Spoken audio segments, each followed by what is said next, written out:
group claims to know where they went. But we have found them, folks. They became the pirates and hoisted their symbol of the skull and bones to the yardarm. They became the vast fleet of pirates who roamed the seas of the world and terrorized nations, navies, and merchantmen.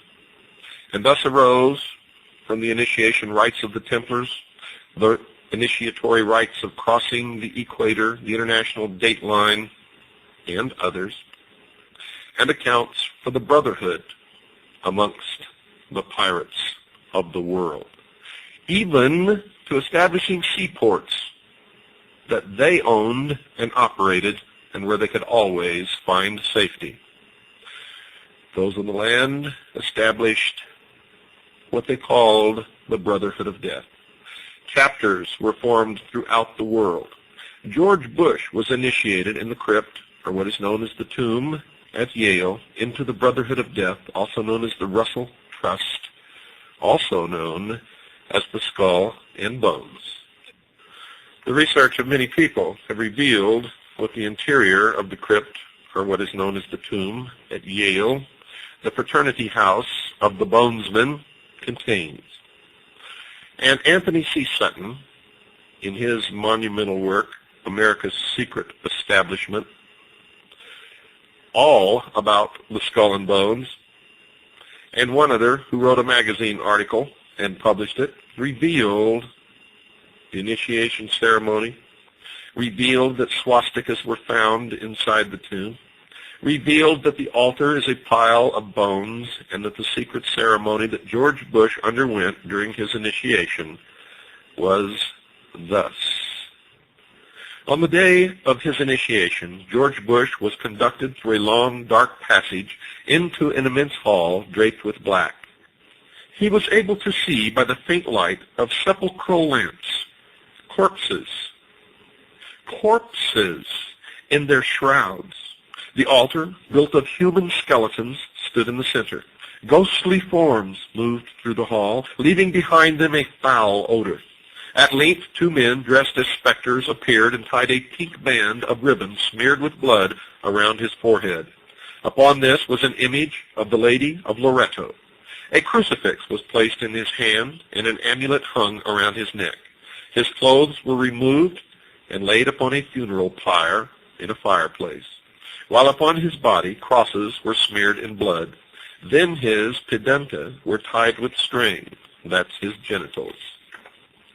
Now 5 horrid and frightening figures, blood-stained and mumbling, approached him and threw themselves down in prayer. After an hour, sounds of weeping were heard. The funeral pyre started to burn, and his clothes were consumed. From the flames of this fire, a huge and almost transparent form arose, while the 5 prostrate figures went into terrible convulsions. Now came the voice of an invisible hierophant, booming from somewhere below as George Bush lay in a coffin naked.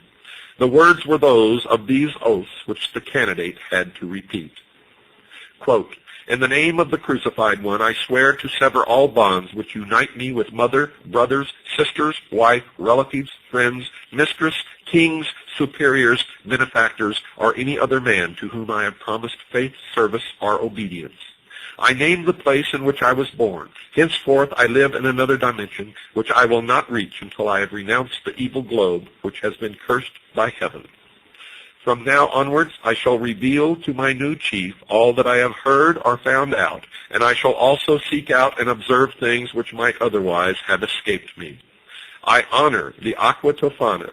It is a quick and essential medium of removing from the earth, through death or robbing them of their wits, of those who oppose truth and those who try to take it from our hands. I shall avoid Spain, Naples, and all other accursed lands, and I shall avoid the temptation to betray what I now have heard.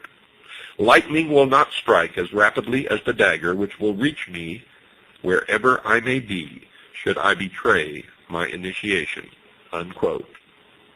Now a candelabrum bearing 7 black candles is placed before the candidate, and also a bowl containing what is supposed to be human blood.